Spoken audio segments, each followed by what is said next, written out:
Chirag Shah, thank you for joining me today on Acquiring Minds. Yeah, great. No, happy to be here. Long time listener. So Awesome. I love to have guests on who have been listeners before. Chirag, you and your wife recently acquired Sit Means Sit, a dog training franchise in Austin, Texas. In fact, really close to where you live, although that was a coincidence. We'll get to that. Dog training, to me at least, sounds like a really fun business to be in. Training animals has always kind of fascinated me. So this one feels like, a business where the content of the day-to-day, the thing you're selling is really, really fun and attractive. So I'm eager to learn about the dog training business. yeah, But let's start off with just the context. How about a little background on you, please, Chirag? I was kind of introduced to the idea of entrepreneurship as a small business underwriter. I worked at a community development financial institution at the beginning of my career, doing 7A SBA loans. And that gave me a lot of exposure to kind of a broad swath of industries, company sizes, and most importantly, like how to analyze the actual performance and sustainability of certain companies. So that definitely introduced me to just this concept of entrepreneurship. Well, I was an underwriter. I thought the next best step would be for some reason to get an MBA. So I went to Babson College, which is known for entrepreneurship. In that process, I met a software engineer that was working on a kind of a small project. I kind of got myself a bit intrigued into what he was doing, and asked him like if I could help in any way, aside from just like introducing him to whomever. So he being an engineer, he wanted to focus on a lot of the technical aspects of this thing, and I was like, okay, well, I can support from a business development, conceptualizing whatever it was. So we worked together to essentially build a small software as a service product, um, basically in the after hours care realm of medical service. So what that means is like if you were to call a doctor, let's say you're a pediatrician, and their office is closed, instead of like talking to a human operator who has no medical background, you'd interact with our technology, which would make it faster for you to ultimately provide the doctor details. However, it was in a market that was somewhat, let's say, technologically deprived. It just kind of fizzled out.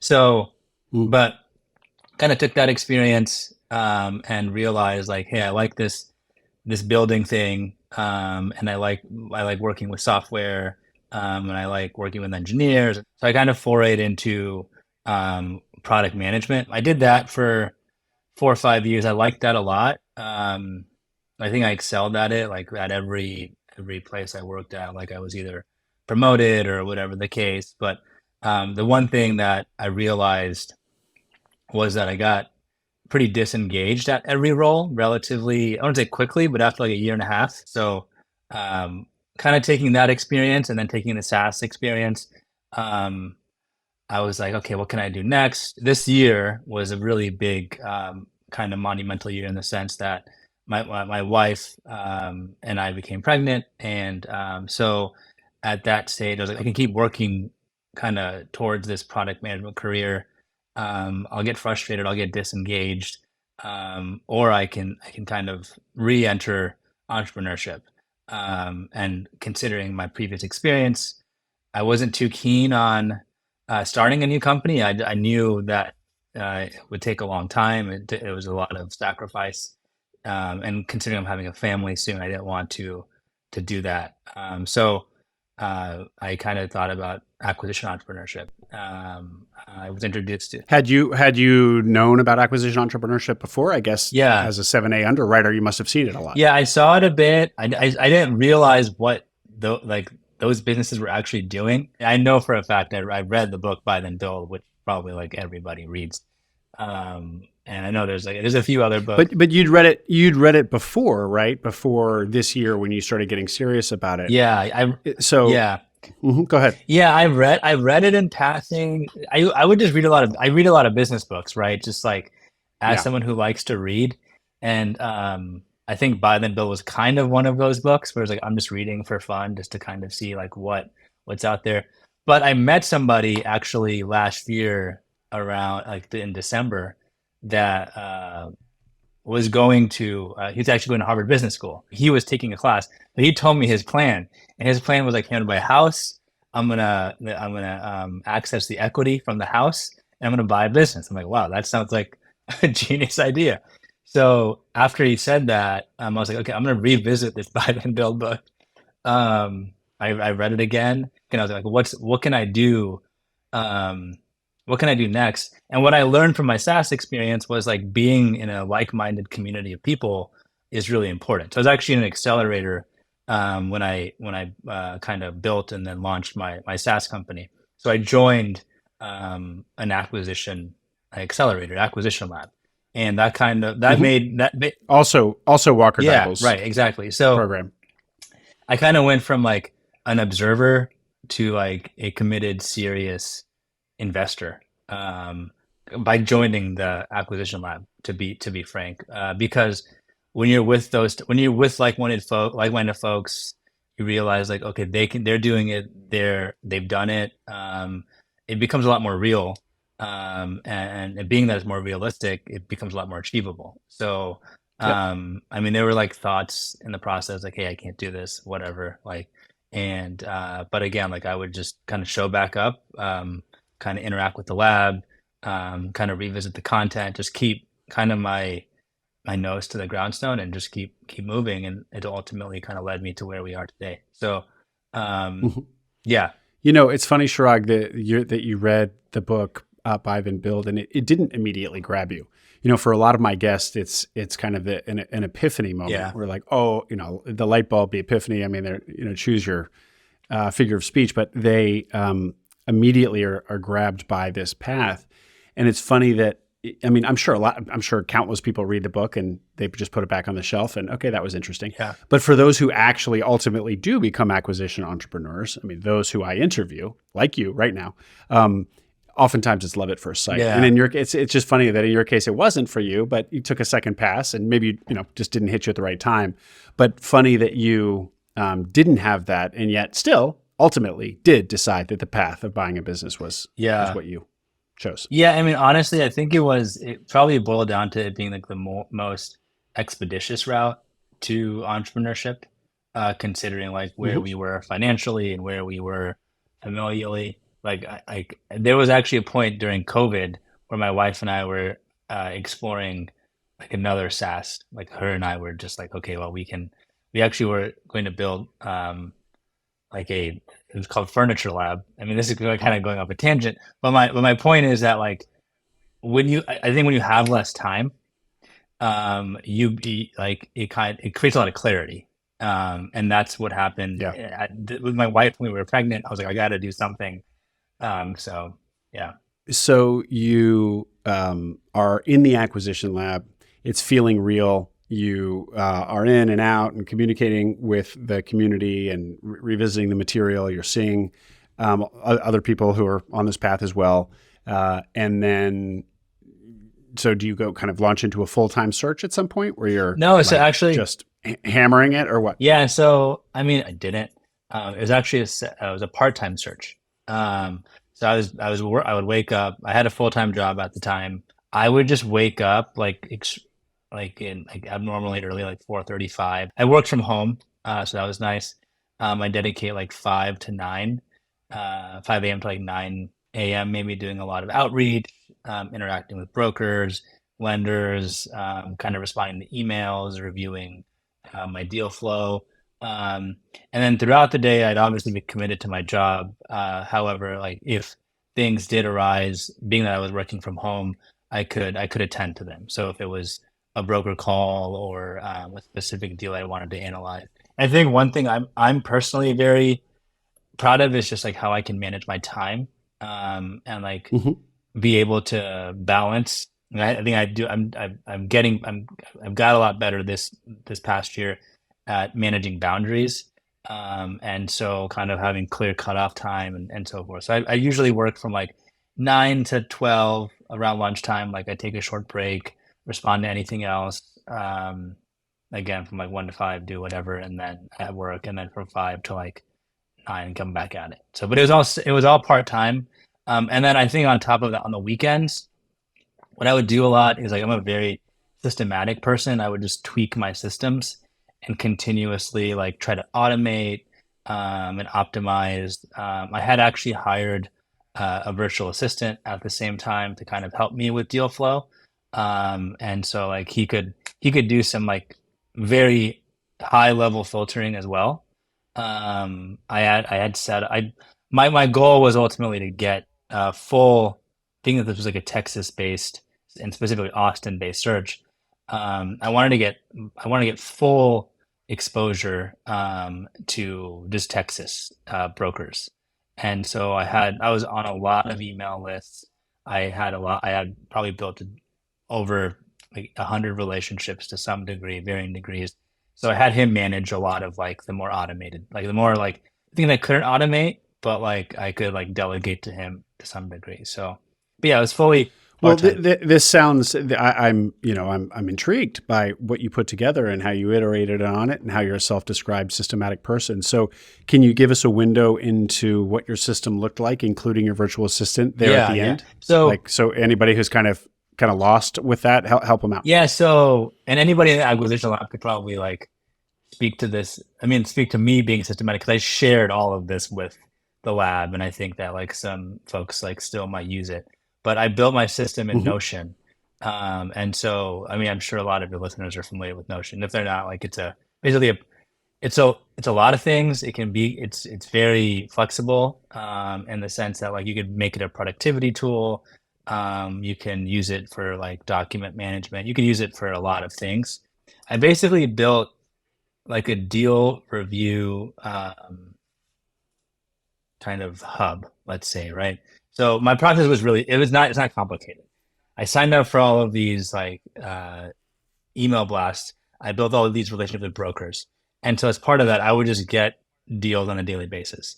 My job would be, and my job and my VA's job would be kind of like to review and kind of exhaust all of these emails, make sure that my inbox is basically at zero every day. And I was looking for my criteria. So my criteria was basically needs to be in Central Texas, like ideally in Austin. And the way I defined Central Texas was basically like anywhere from like Waco to San Antonio, like kind of an there's a highway I-35, and it's kind of this corridor. Hmm. And it basically was like, oh, I'm going to drive like an hour. So but I was also willing to look at like other Texas-based deals, just because that Central Texas corridor is not high in, I'd say, activity, let's say volume. So I kind of had to open up my eyes. I didn't want to be too constrained. So we kind of just reviewed these emails, whatever. But the key was if there was something that was um, like, let's say, compelling enough, we'd extract some of that data into Notion. And so he would do it mostly manually. And basically, what we would do um, is create like, I mean, you call it like a deal brief, whatever you want to call it. But there was a lot of things in this. And this was actually based on my, I guess, my education and acquisition lab. So I would look at, um, I'll just actually speak to all this data that I would try to extract. So, um, there was a fit score. So like how I felt about the business from like a instinctual level, like it was high, medium, low, where it was located, where I found it. And I'll get to like how I graded like the sources eventually. I actually got to the point where all of the sources, whether it be like a website or a broker, I would grade based on like some specific criteria, and that would kind of weigh into like how seriously I might consider their specific listing, what the SDE was, asking price. I get a multiple from that. Um, and then what I would do with all of that is that would kind of like enter this like to review Kanban. I don't know. Are you familiar with Kanban at all, or like what that might mean? Conceptually, but I've never actually Yeah, used I it. mean it's basically like just like a visual. It's like a visual way of managing statuses. So instead of like say like dropping Hmm. things down and like whatever, it's actually pretty common in like I think sales, right? Like pipeline management. Like if you're an opportunity, if you're like a lead to a prospect to an opportunity to like whatever. So well, we basically replicated that in the sense of like in my Kanban, I'd have a backlog of basically everything that was of interest would go to a backlog, and then I'd make sure that I requested a SIM, obviously, which it would lead to signing an NDA.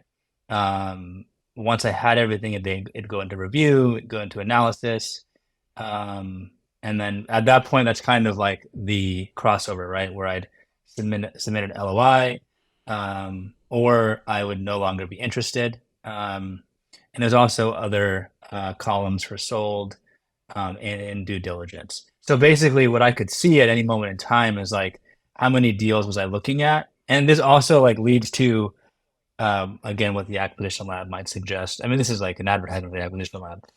So Well, happily they're a sponsor. yeah. So it works.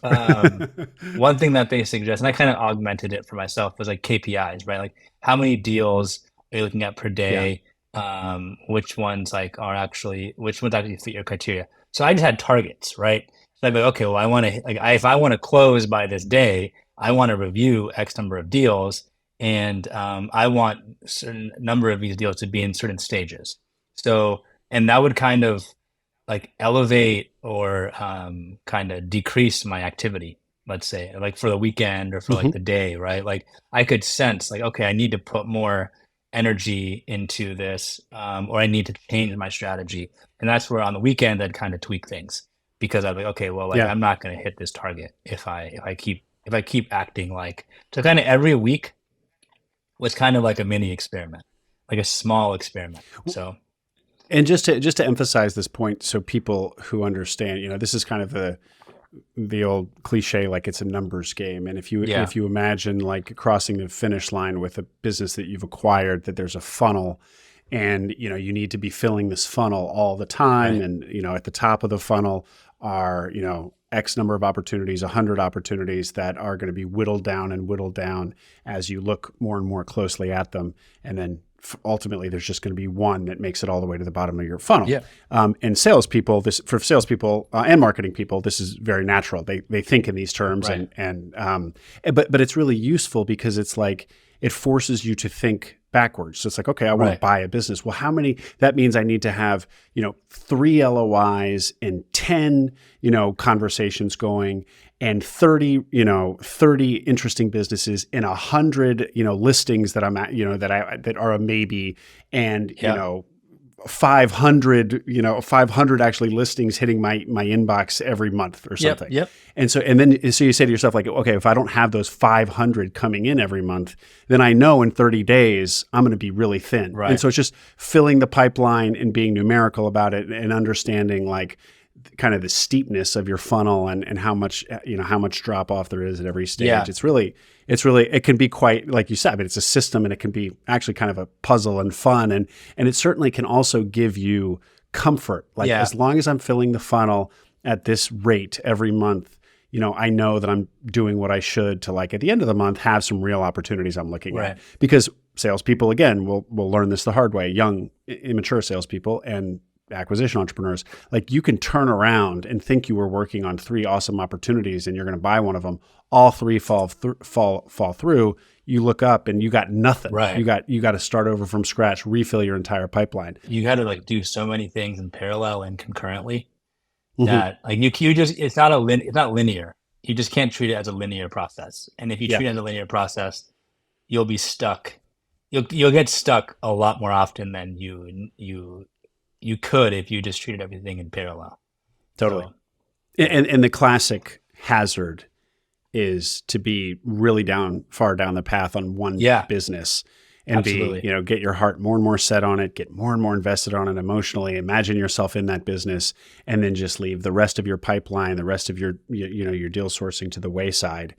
That's the temptation. And it takes a lot of discipline not to do that. And it's so important you not do that, because of course, if you lose that business, which probabilistically you may well, then you're going to be completely dry when you lose that opportunity. So absolutely. Cool. Chirag, your virtual assistant. So this is somebody, I assume, offshore that you found on Upwork, sort of thing. Yeah, so like I hired somebody in India. What he would do with this within the acquisition realm is just actually keep up with like brokers. So I know a lot of like this might go like against what a lot of acquisition entrepreneurs actually do or like searchers do, which is like using a CRM to build a very large broker network and then blasting them with automated emails. Um, I kind of took the route of being a little more personalized at the beginning and see how that worked. And then my follow ups, I had him do all my follow ups, and all my follow ups were kind of based on some of the data that I received from brokers or initial conversations. So he would look at um, I had a different table and a different, not Kanban, but like a different view for the status of my broker relationships. And he would review that. And then based on like the status, like if it was, say I received a SIM from them, right? Or I signed an NDA with them. Um, and like even, or if I had no contact with them, right? It would kind of lead to like, that's kind of a condition. So then I would be like, okay, well, if I've had no contact with them, send them this like really simple templatized email reminding them of who I am.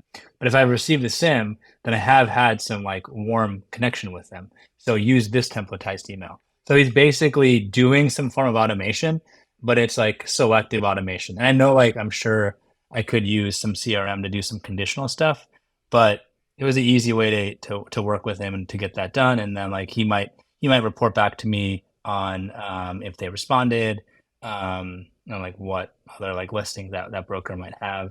And Yeah, it was basically a lot of communications. is So he doing this, following up with the brokers in your name?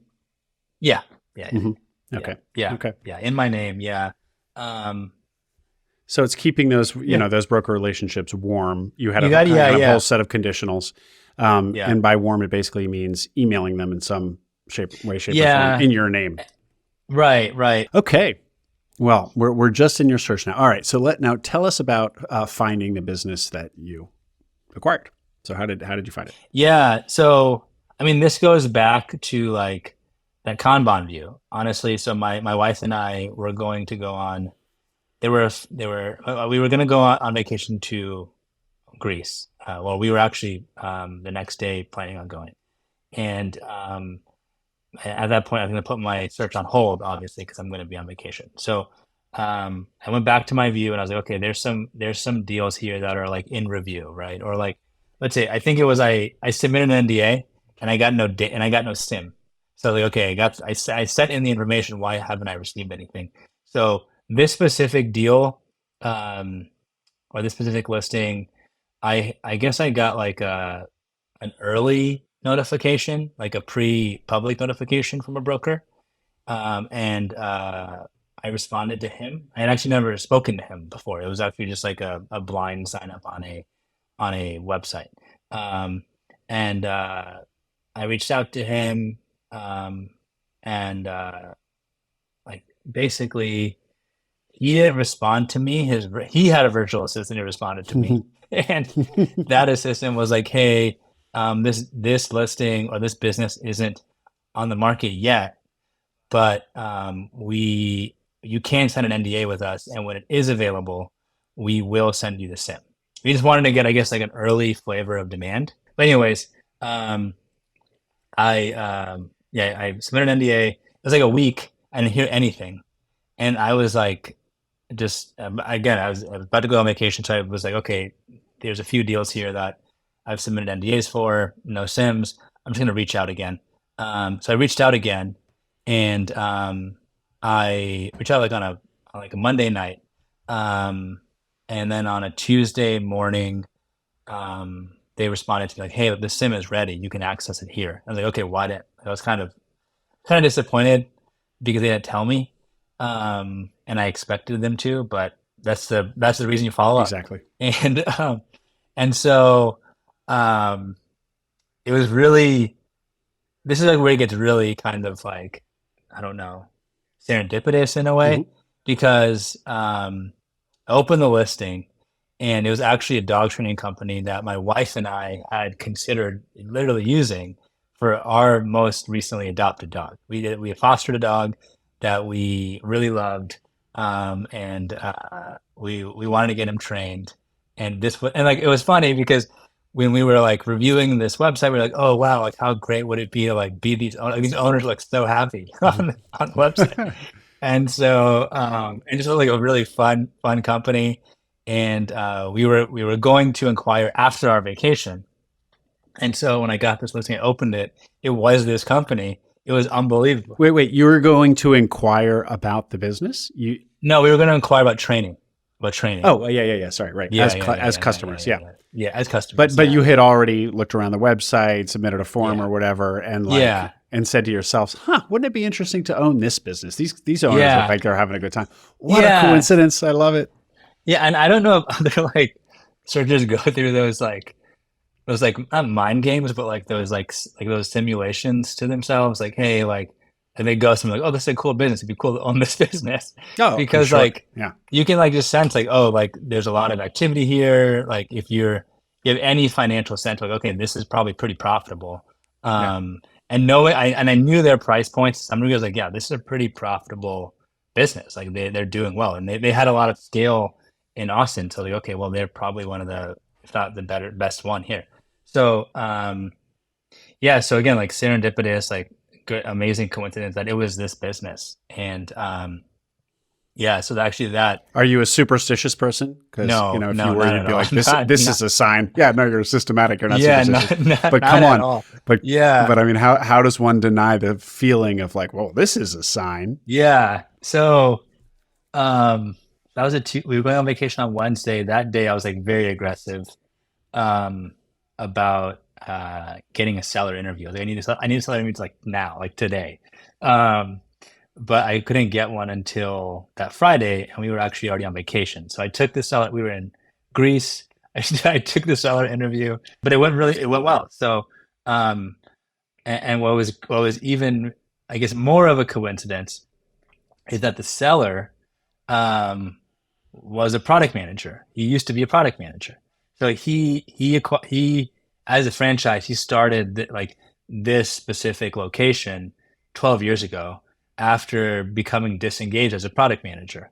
And so like immediately him and I hit it off. Like he was like I gave him my spiel. He was like, this is unbelievable because he just saw a lot of himself in me in the sense like I was Yeah. younger than him, like I had a technical background, um, and so like we resonated immediately, and even to this day, like even we can get into like how things are. We'll get into how things are going. Like I can reach out to him with like technical questions. He'll respond because he knows that like I know what I'm doing when it comes to like the systems that he's built. Like I'm and like it's Yeah. kind of his legacy, right? So, um, Well, that must yeah, have not only given him kind of an affinity for you, but you comfort in your decision or your potential decision to buy this business as well. Because a lot of searchers, I think, and my guests are like, especially if they come from corporate or tech or something, it's like, wow, am I really gonna get off the traditional train here and go run a doggy daycare or excuse me, dog training or whatever it yeah, is? yeah.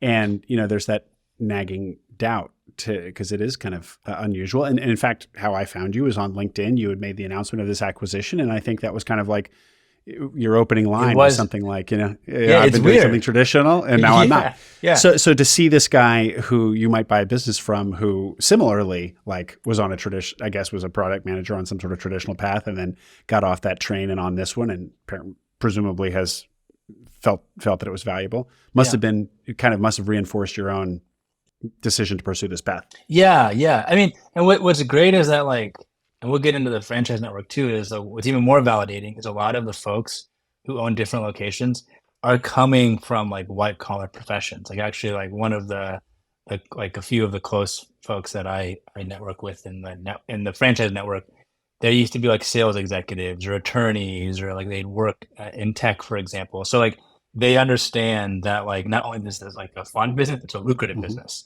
because they're moving from like a relatively like not like maybe high powered, but at least like well paying position to start this business. And they understand like the risk and so forth with it all, and they're very comfortable with it. So yeah, Hmm. absolutely. That definitely was Hmm. validating. Great. So Cool. So he likes you, you like him, and you come home from Greece, and the negotiation gets underway.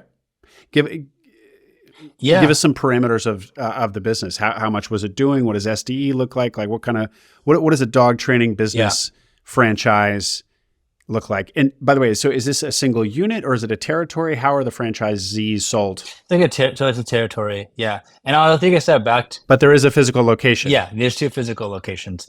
Um, Okay. and so I would also Go say ahead. that like it wasn't just him, it was also his wife. His wife is kind of Mm, like I would say like involved to the same degree my wife is in that like she's influential and not and like not so much like the technical aspect of the business management, but from like the people and cultural aspect.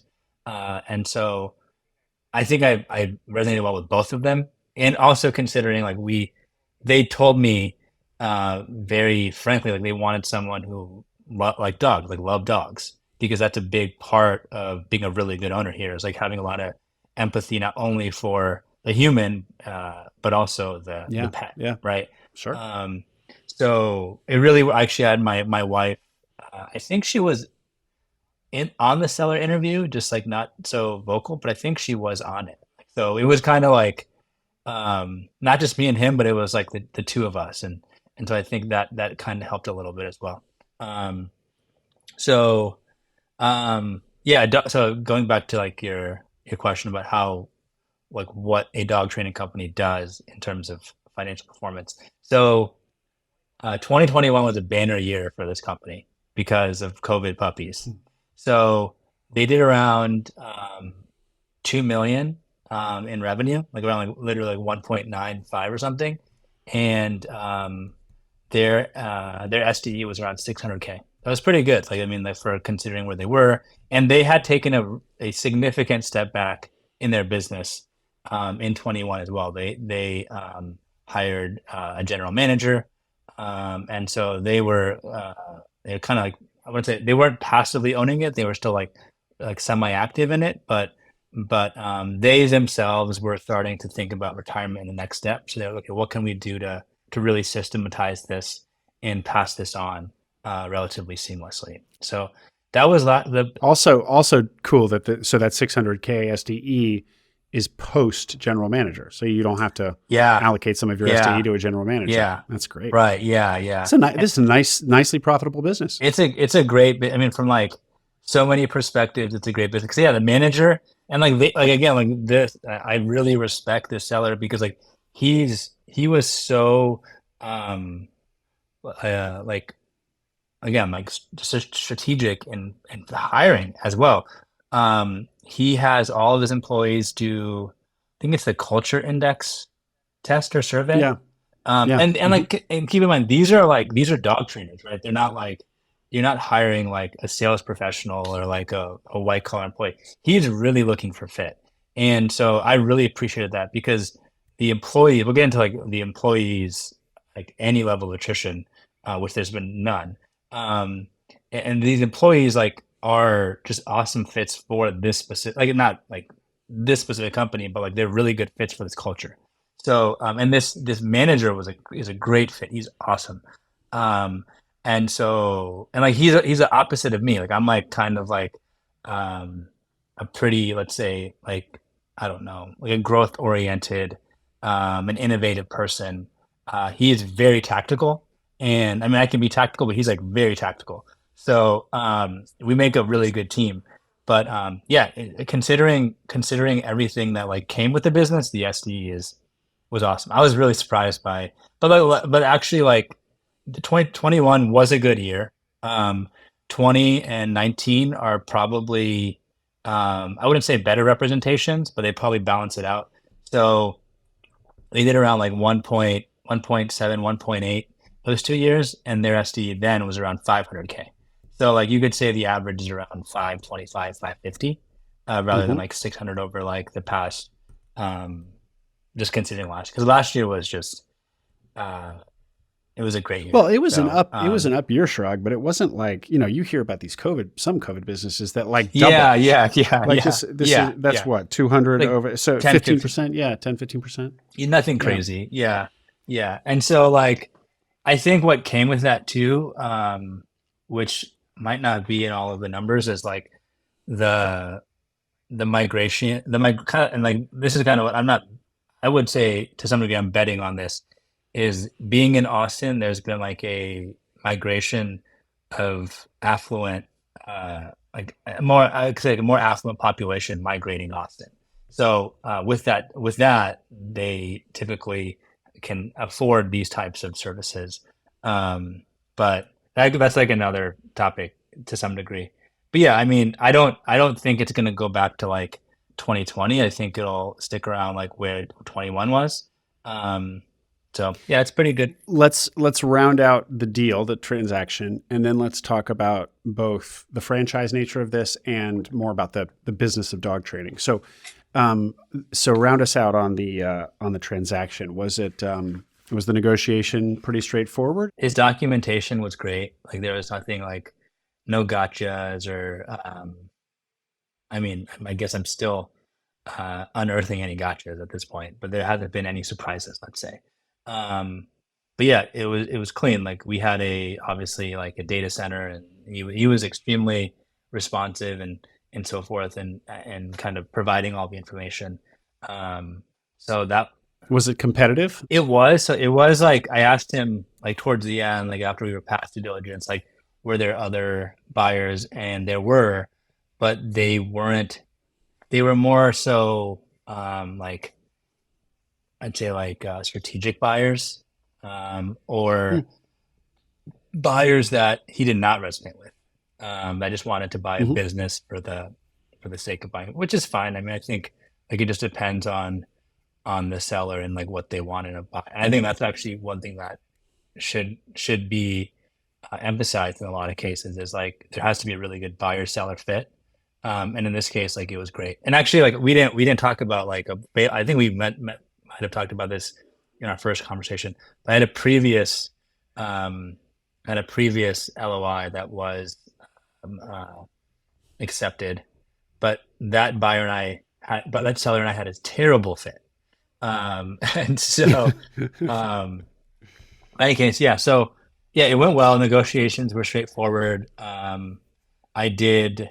I mean, there was like some sticking points, like in terms of the I'd say like the trailing 12 months wasn't exactly where the bank needed it to be. So the actually this is a big part. The seller actually had to take an unexpected seller note, a pretty sizable seller note. Like I think it was like 20% of the sale price, and he was okay with it. The actual acquisition price was around 1.71, um, and of that, like 300 something K is in a seller note, and the remainder is financed by the SBA. Um, the seller note is in, Wait, sorry. It's just seller note and SBA? and I mean I had my own equity injections. Oh, okay. Yeah. And how, Yeah, yeah, okay. yeah. So So that was 10%. 10%, yeah, yeah, and that was made Mhm. up of. I think this is a good point too. Is like I accessed my HELOC for this, so I had there's three parts to my equity injection. It was basically all my real estate assets, what my real estate assets had generated in some form or another. So I have a small residential portfolio, and I've generated around like 50, 60K in like profit. I take the past 2 years. Plus, I made a pretty wise decision in our personal home, but and like we that appreciated pretty greatly. Um, I acquired a HELOC, and then I raised a small amount from my family. Mhm. And so those three parts were my equity injection. So I came to the table with around like 200. Um, but really, when you think about it, um, my only contribution was that I would say that real estate investment portfolio saving, like capital. But it was just capital that was going to be redeployed anyway towards some asset. So um, it was I don't know. You can look at it in a lot of different ways. But personally, I didn't put in a lot of capital. But yeah, that was it. That's kind of the I guess the deal makeup. And the 20% seller note was just to make it work with the Yeah, bank. So it wasn't. yeah, Okay. Okay. yeah. Great. And um, let's see. So 1.71. So just what is that? Like a 3.5 multiple if we assume 550? Yeah. Yeah, yeah, Great. Great. yeah, yeah. I think that's like it's fair. I mean, I looked at. I mean, it's like probably at a premium, to be honest. But like I think we might have mentioned, we talked about this. One of the locations is like a stone throw away. So I mean, I can't really, I can't beat that. Like in terms of like my commute, or so that was nice. And just, I don't think we've set the timeline here, Chirag. Yeah. So LOI was at the end of July. Acquisition was around obviously early October, and yeah, now I'm yeah around. Is it 4 months or 3 months?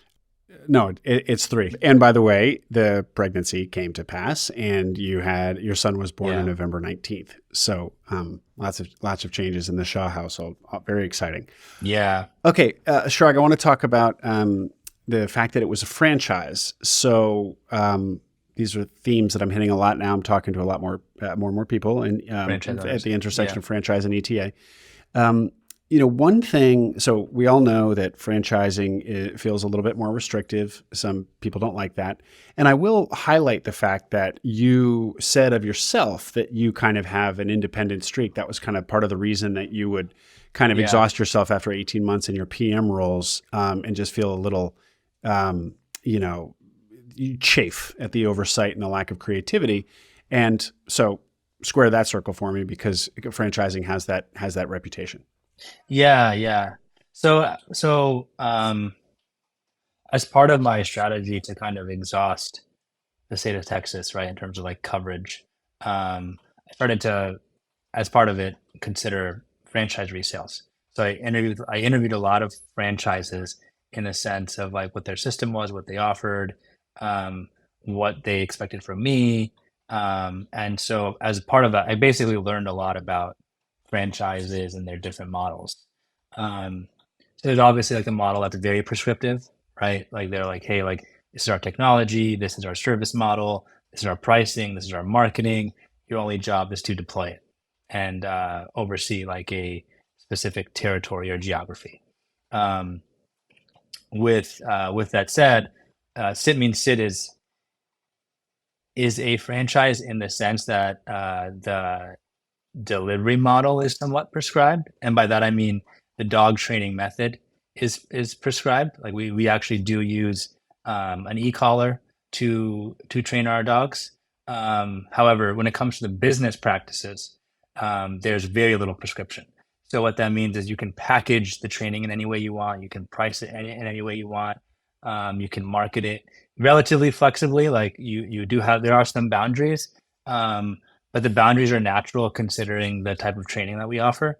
And so there are Sit Means Sits that offer training, like day training, like during the day. They offer boarding overnight, and they might offer grooming and also like even some type of like day boarding, right?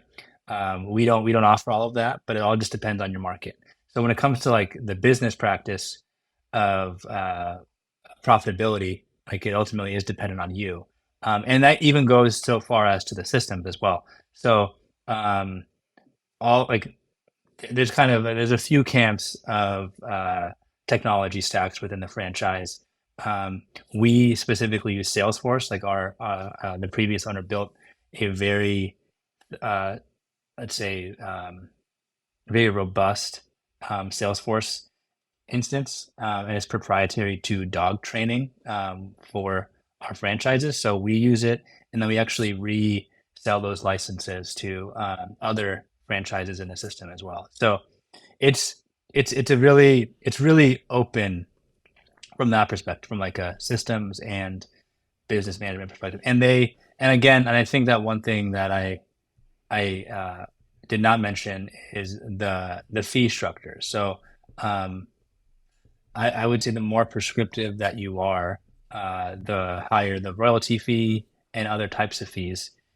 In this case, being that they are less prescriptive, um, the only fee that I pay is like a territory fee, and it's like a few $100s a territory, and that's it. Like there's nothing, That's it. there's no, That's your only franchise fee. yeah, there's no royalty fee, there's nothing like that. So Wow. yeah, yeah. So my fee is around $1,000 a month. So that's yeah. So that's why like Wow. that's another reason why like I was attracted to this franchise. I interviewed a lot of franchises. I spoke to like a lot of home service franchises, automotive franchises, and kind of just tried to kind of build a mental model of all of them. And this sits at like the end of the spectrum where it's like the most profitable type of franchise, or you can make it extremely profitable. So Had you actually talked to Sit Means Sit corporate before this opportunity came in your lap? no, no, no, no, No. Okay. no. But they're great. So actually, one thing to keep in mind too is that like ownership structure matters a lot. So like a lot of franchises, as you probably know, are owned by private equity firms, Hmm. or like second, third generation owners, or like so. This Sydney is owned by the founders, and you have direct act. If I pulled out my phone right now, I could call either founder, Hmm. and he'd be willing to give me some type of feedback. So, and that's awesome. Like just having that level of access and like intimacy to things, and they're very open, and so it's actually interesting. And I think you told me it's a 25-year-old business, but the actual franchising, it started franchising only in 2019, Yeah, like late 2000s. late Yeah, 2000s. yeah, So as a yeah, franchisor, it's 12, 13, 14 years old. So not yeah. It's super not too old. mature, but Yeah, also not too young. Um, yeah. and did you like look at what other research did you do about the franchise? Did you look at the FDD, for example? I did. Yeah, I looked at the Yeah. FDD. I mean, so as part of my due diligence, I entered conversations with corporate, and as part of that, like we had an initial interview. It went well. And I had a series of questions. They answered them punctually and thoroughly. Um, and so, yeah, I mean, and there's nothing in the, And they provide the FTD, I yeah, assume. they provided it Yeah. immediately. So. Yeah. And um, well, I want to ask more about Sit Means Sit, but before I do that, just as an aside, when you did your research into a bunch of different franchises, were there any that you were attracted to that you'd like to just call out and put on people's radar? There's a home service one. It was Budget Blinds, and Sure. they I so was just, that's so funny. I was just nosing around Budget Blinds last night. yeah, they have a Okay. really good. So actually, this is the interesting part with private equity and private ownership, or like familial ownership. They were owned by private equity, and then private equity sold it, I think, to a family. And there's been a Hmm. significant change in the dynamic between franchisees and franchisors, because of essentially the attention and care that this family is giving this specific brand. Because when you have like a private equity firm that owns multiple brands, they treat them like what we would treat them as, like a portfolio of assets. Which is, Mhm. if you're on the flip side of that, it sucks because they're just treating you as like a kind of like what the numbers state. So Yeah. Budget Blind has, I think, improved dramatically in, I think, the past 2 or 3 years because of that was actually what the franchise representative was explaining to me, and they do a really cool job. They like actually like they're like I'd say cross pollination among the network is really good. They have a lot of resources for new prospective franchisors, and then once you're in it, I think they have like a relatively good network of of folks who are willing to help each other out. And Sid Mhm. Sid is like that too. Like we don't have the right, like our resources are good, they're good enough, but like our technology could be a little better in terms of like knowledge sharing. Mhm. So yeah, Well, Budget Blinds is good if you're gonna check them out. They're okay. They're okay, good. okay. Circling back now to Sit Means Sit. So really interesting about this, the fact that they're really not very prescriptive, and the thing that they're intent on is that you use their method. So I guess the founders came up with their own kind of proprietary method of training dogs. Is the idea? Yeah, yeah, to some degree, yeah. Like I mean, we, like I mentioned, we use an e-collar, remote collar, to, and it's attention-based training. So we're trying to get, and so I think the one thing, the objection that we receive a lot is that we are shot collar trainers, Oh. and in reality, we're using the collar very differently in the sense of we're trying to get the dog's attention, and then uh, to some degree direct them towards the behavior that we want them to do, and then we reward them, right? We reward them with like praise, we reward them with whatever they might desire, right? So it's basically just a form of conditioning. And I think one thing that's very critical about our actual training method is our collar is very adjustable. So it's actually it's adjustable in the sense that it is somewhat dependent on the environment. So like as you know, like we all live in a world full of distractions, and so do our dogs. So there's less distracting environments, and that level, like we don't. It's very easy to get their attention. But if they're like at a noisy street corner, like in New York City, you might need to get their attention a little bit differently. So we basically do that just to make sure that they realize that we are their like leader. We have like a proprietary e-collar, um, that we have an exclusive partnership with Sport Dog. I don't know if you're familiar with Sport Dog at all, but it's actually for like sport dogs, like working dogs, and we apply that same technology to pets. And it gives the owner a lot more control, and then ultimately like confidence that that their dog is reliable. Hmm. Um, so yeah, Okay. like yeah. So that's kind of like it's interesting when you go to. I had to go to sit mean sit school. They teach you these like methodologies, and but it's like any framework, right? Like you kind of mash it together, it becomes your own. Hmm. So Hmm. that's kind of what they did. Okay. Well, Yeah, but so okay, so they have this method that they it kind of says is their signature method, and they expect all the franchisees to use that. That's the core. But then a lot of everything else you can kind of do on your own. Very interesting, and I imagine that for you in particular was a great fit because as you said, like you like building systems, so you have the freedom to like all of the kind of business operation, or at least a lot of the business operations you can use your creativity and your systematic nature to build stuff. But what you would have lacked, like how to train dogs, that's what they give you. So it seems yeah, like a great yeah, exactly. kind of fit for you. Yeah, Um, for sure.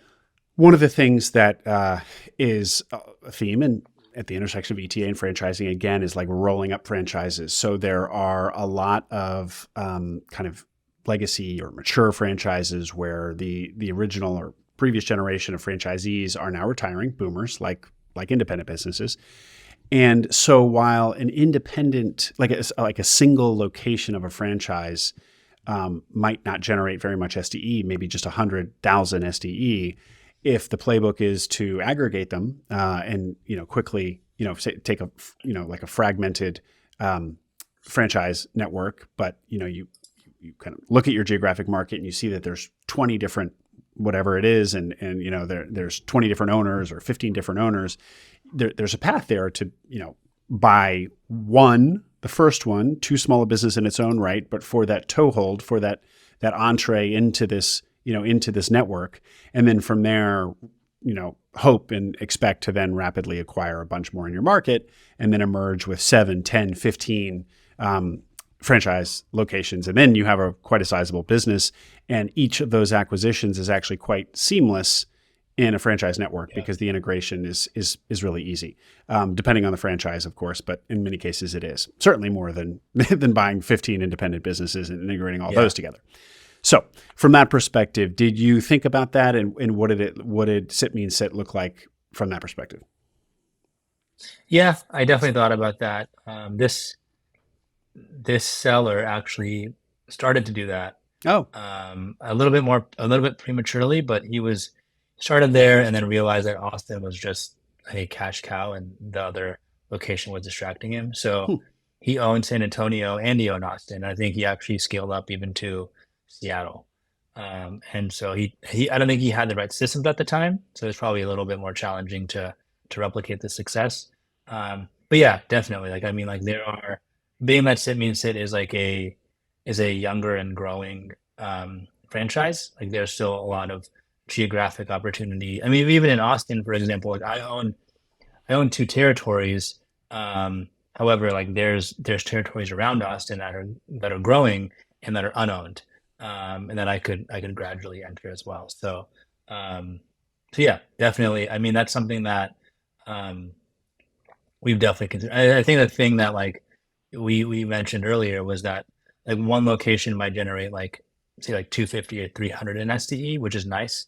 So like we might need to roll up less or like yeah, scale to like a uh like a, like a fewer number level, but still scale a bit. Um, so yeah, yeah, cool. And how do you think, how should one think about like, so this is a, let's call it a 13-year-old franchise. And like I did a Google Map search for Sit Means Sit in my market, the DC metro area.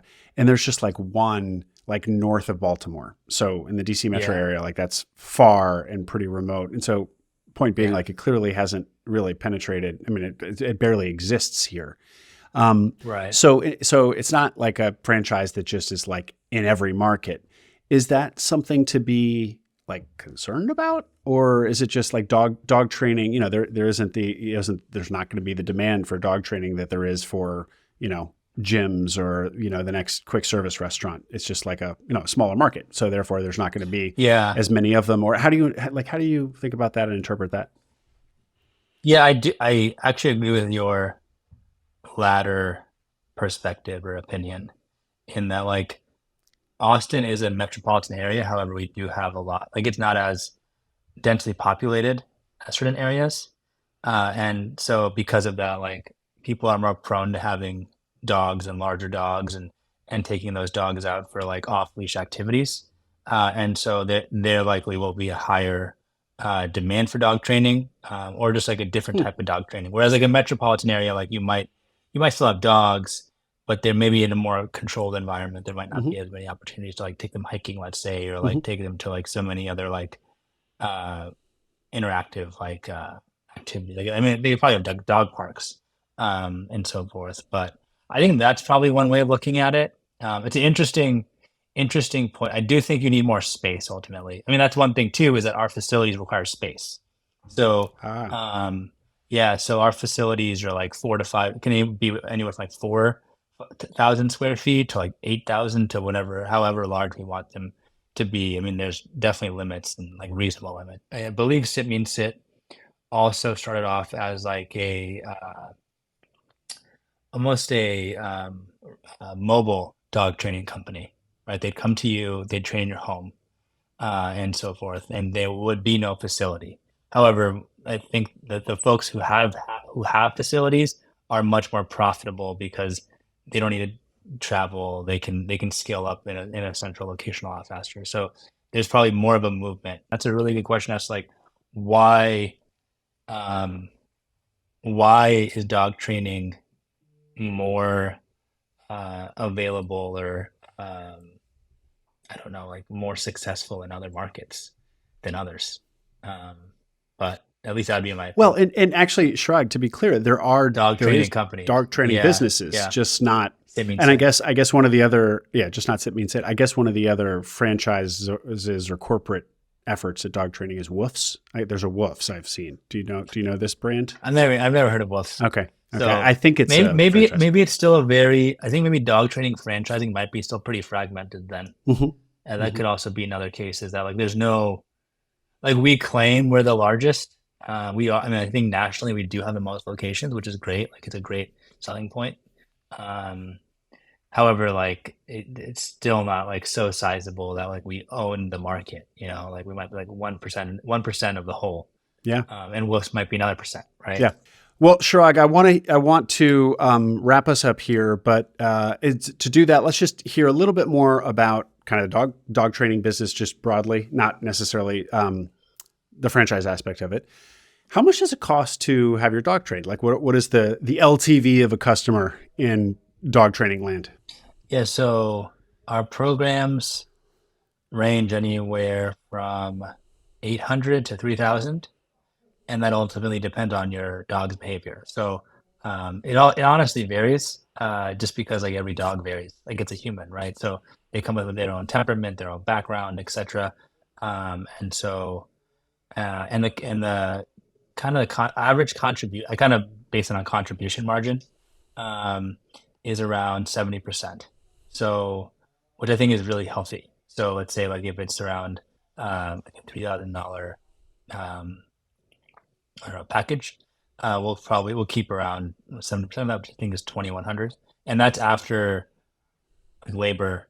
That's after like inclusive of. I think what we include in there is basically like the service cost. It's almost like a service unit cost that we include there. So it's labor, our collar that we have to use, um, and then does not include operating expenses, obviously. So Yeah. So yeah, 70% is pretty good from that perspective. Um, Yeah. Wait, that's really good, isn't it? yeah, yeah, I think it's really good. And so then, I mean, after that, you don't have a lot of other expenses. Like you don't have a lot of over. You have We your have rent, yeah, rent. big rent on a We have big rent. 5,000, 8,000 square foot place, Yeah, we have rent. We have like, I and you mean, got your GM for two locations. So that, yeah, yeah, yeah. I pay myself. I pay myself a small salary. I have my office staff, who are basically like customer. Take it's a customer success or customer service specialist, and they do a pretty good job of like scheduling, coordinating, like and so forth. So, and how much? But um, with all of that overhead, or it's not so much, but with that overhead, how much capacity do you have there? Like, could you launch another territory and not have to do much additional hiring? Like you could already handle it with the capacity you have. we would need to do more Okay. hiring. The way that like actually the seller described to me how he scaled in from like 1 to 2 locations was, and he does this already. We do this already. They rotate like trainers. So it's not like a trainer is dedicated to a specific location. I mean, there's a preference for one, and we'll try to meet that preference. But they might be like we have north and south, so they might be north 4 days and south one. So let's say like we open up like the east, they might be like three, one, and one. Um, but yeah, I mean we're somewhat constrained by our like actual capacity, but not significantly. We basically right now like we could open one. I would like to hire like 1 to 2 more trainers. It's strange. Like I'm like a try to be systematic and scientific about like my next step, but I think when it comes to like opening a new location, it's a combination of like a gut and also like okay, what makes sense in terms of like the people that we have and then the demand that we have. Yeah. So right now, I don't think our demand is because we just ended, right? Or we're ending our holiday season, right? Like Q4 tends to be not the best for service-based businesses, specifically like discretionary. I think you could say this is semi-discretionary. Um, so like our demand is just meeting our supply right now, which is good. So we can get, like, if you want to train your dog today, we can get him trained probably in the next like 2 weeks. But like I'm imagining in the next 2 quarters, it's going to change significantly. Demand's going to far exceed supply, and so like we'll need to, and we are going to be hiring. So at that point, then it makes sense to be consider a new facility and so forth. But I haven't seen the data yet, so I don't want to make that judgment or take that step yet. So Yeah. You said you're paying yourself a small salary. So yeah, is that just in an abundance of prudence or yeah, kind of. Like, I what? want to make sure that I can like live like well enough, pay my mortgage, have like a decent lifestyle, and then I think we might have discussed this in our first call. Is I follow profits first, Hmm. which think has been really helpful, and so like I do have like a pretty healthy owner's discretionary bucket that I've just kept. I mean, I could access it and distribute it to myself, but I'm trying to I want to keep it more so to reinvest. And if there's like larger expenses that I have to have, then I will withdraw it. But I mean, there's no need to right now. So yeah, it's not a stick. I'm making a lot less than I was as a PM, but it's okay. I'm having a lot more fun. Well, it's also presumably not always going to be that way. You're in year one, and Right. you're being conservative and getting a lay of the land. Right, I right, assume. right, right. I'm an extremely like I'm pretty aggressive when it comes to like experimenting and growth and like trying to move the ball forward, but I'm very conservative when it comes to like estimating expenses and like I always overestimate. I'm always going to add buffers. Like it's just it's like just natural. Like I don't even have to like account. Like it's not like I don't have to think about it. It just happens naturally for me. So Hmm. No, sounds like a good way to yeah, be yeah, conservative yeah. financially, but kind of risky with your Right, experimentation and things that maybe don't cost as much right. money. Cool. Well, this has been great. We covered a lot of territory. How can, as I said, I found you on LinkedIn. You posted when you made this acquisition, so I was Yeah, thrilled to see that and connect with you. So I'll link to your LinkedIn. Are you active on Twitter? I do write a bit. I mean, I kind of took a pause on that also last year. It's just my first and last name, Chirag Shah .io. Yeah, I mean, feel free to reach out to me. always open to helping others kind of get there. So Well, encouragement to you to participate in SMB Twitter. If you were already comfortable in one yeah, Twitter community, yeah, RE Twit, you should get on SMB Twit, and people would love to follow your journey there. It's a really yeah, helpful, awesome, collaborative community. Lots of people doing lots of interesting, fun things, and lots for of my sure, guests have come from there. So, yeah. But I'll link for all of sure. that to the show notes, and yeah, look forward to reconnecting later this year, seeing how things are going. Thank you Yeah, very much for coming on, Chirag. yeah, no, yeah. I really appreciate you having me. Thank you. I hope you enjoyed that interview. Make sure you subscribe to the Acquiring Minds channel below. We are now publishing twice a week, so tons of new interviews and stories to come, stories that will help you along your own path to acquiring a business.